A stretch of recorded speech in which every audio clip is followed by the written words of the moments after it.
I started refereeing in 2009. When I retired from senior hurling, the club chairman asked me would I take up a bit of refereeing for the club, that he'd like to see some former players take up the whistle. So I said, look, I'll give it a try for a year and see how it works out for me. If it works out, we'll kick on, and if it doesn't, we can throw it away. Like a lot of guys really, was at a challenge match. There was no official referee for the game, so I was asked would I do it, cover the game, enjoyed it. Went from there. Then the following January there was a course in Sligo and did that and sort of went from there. I started refereeing when I was in college.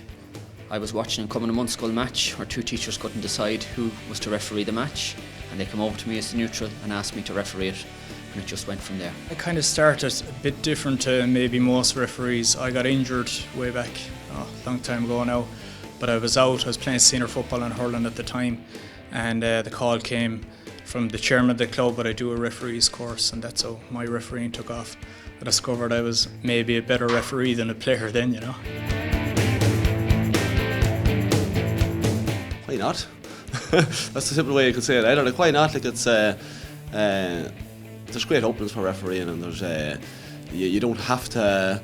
We don't all end up being refereeing All Ireland finals or one thing or another. Like you can do your county final, and it's as big an achievement as anybody ever wants is to do a county final. Some people can be luckier afterwards and maybe go on down the chain and get maybe provincial finals and on towards All Ireland glory. But at the end of the day, it's a great achievement to referee your own county final. It's the hallmark game in any county any year, so it is.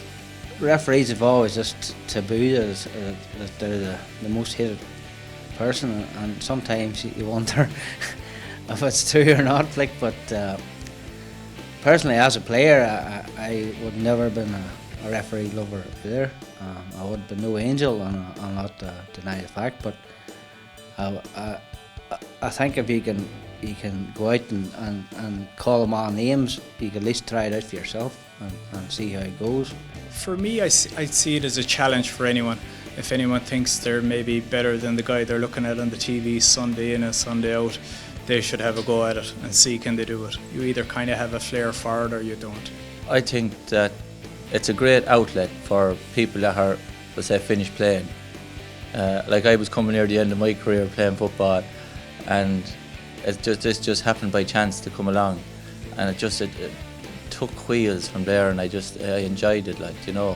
And it is a great outlet, as I've said already, for people that want to stay involved within the GAA.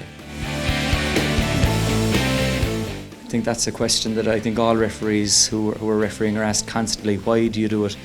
But I don't think people fully understand that there's huge enjoyment in refereeing, there's huge satisfaction in going out and attempting to do a good game, referee assist a game that's high tempo, high quality.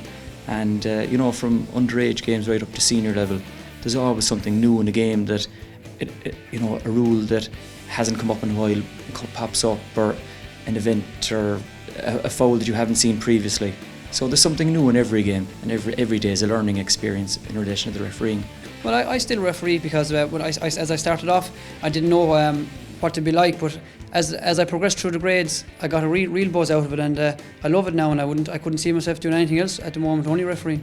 I referee because I get great enjoyment out of refereeing.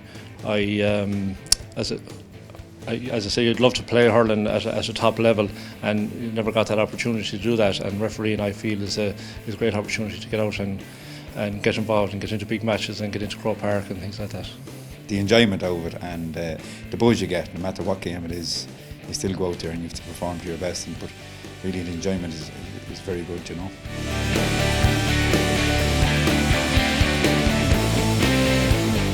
To me, like there's sort of three types of criticism. Like there's your constructive criticism that you get.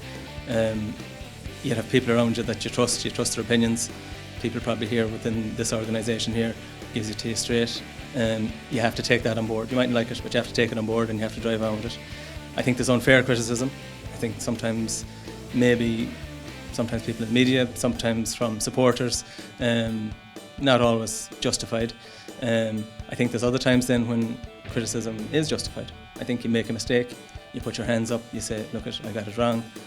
You don't like it, but you have to take it on the chin. I suppose I get a fair amount of it. Some of it's justified. Sometimes you think it mightn't be justified, and you look back and you review a game and there might have been 2 or 3 incidents that, yeah, you'd have to put your hand up and say you were wrong. So, you take that criticism and you try and put a positive spin on it then, and I suppose learn from the mistakes that you've made. I suppose media criticism is part and parcel of matches, whether you're a player, manager, wherefore in a Banish store, you're going to shift some criticism. I suppose it's how you handle that criticism and the positives, as I said, that you take from it, and don't dwell on it too much and just try and move on and get the next game under your belt. I suppose they say you're only as good as your next game. I think that's the way all referees look at games. There's 2 lines on your referee's jersey that says give respect and get respect, and as part and parcel of the GAA, any player that gives respect, he'll be given respect back on the field. I personally have no place on the field for abusive language. It's straight to the pocket for a card straight away. It's part of life. It doesn't happen that much anymore, so it doesn't, especially at the county level. Well, I don't personally take abusive language when I'm refereeing. I try to deal with it as strictly as I can on the field, and we're not out there to take abuse from players, so I try and deal with it in the appropriate manner on the day. Look, it's very hard not to look down the neck of doing 2 All-Ireland finals. Probably 2011 first All-Ireland final was a great day with Dublin and Kerry. The fact that it was the two greats of recent times. But I also it was very nice to get doing your own provincial final, and probably I done here in maybe 2005. I done a Leinster final. It was the first time I ever refereed in Croke Park in front of 82,000. So that was a great day as well. But I've done 4 county finals in Cavan. There was maybe as important as anything else that they're, again, as I said earlier, the hallmark of your own county. A club county final is as good as they get. People may talk about All Ireland and that, but refereeing in your club.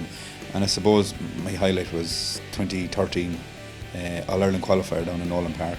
22,000 die-hard supporters packed into a stadium an hour and 15 minutes before throwing Kilkenny and Tipperary, and coming out of that alive and my nose not broke for a change, and walking off the field knowing you've done no harm to either team. You hate making mistakes. Every referee hates to make a mistake, I suppose, and any time that you go out and referee a match and you make a mistake that maybe has cost some team in some part or shape or form in a game, that's probably one of your worst moments as a referee. The days that you make a mistake that decides a game, or has a major bearing on the game, they're always bad days. I suppose you have to take them for what they're worth as well. But look, at any day that you come off and you can't honestly say to yourself, look, I've done a good job and I've contributed to the game, it's not a good day. Dedication is a big thing. Also 4, 5, 6 good umpires, people that you can trust, like someone that can tell you when you get into a car after doing a match. If you're after driving to Derry to do a game and it's 250 miles, 500-mile round trip, and you get into the car and you think you're after doing a great job, and all the umpires are there telling you, Judge, you're very good, you're this, you're that. There has to be one fella in the car that says, hold on there now, you didn't do this and you should have done that. To become a top referee, I think you have to be mentally strong as well as physically fit. You have to be mentally strong to do a job, because at the end of the day, you've 2 teams that's out trained all year to play a game, and you want to get everything right on the day. You don't want to let them down, yourself down, or your team down.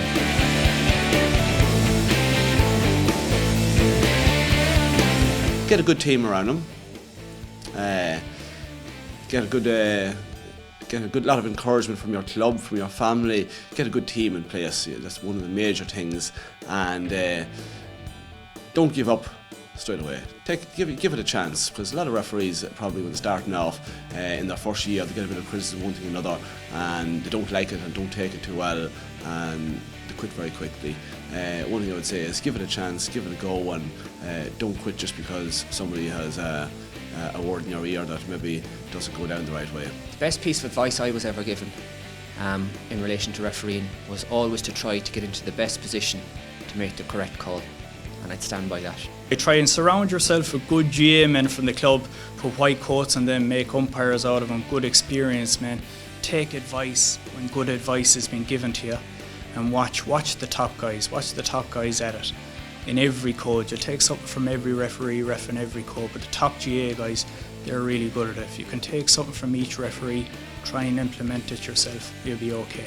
And if you have the ability to stay calm when everyone else is going bananas, you have a big future in the GAA.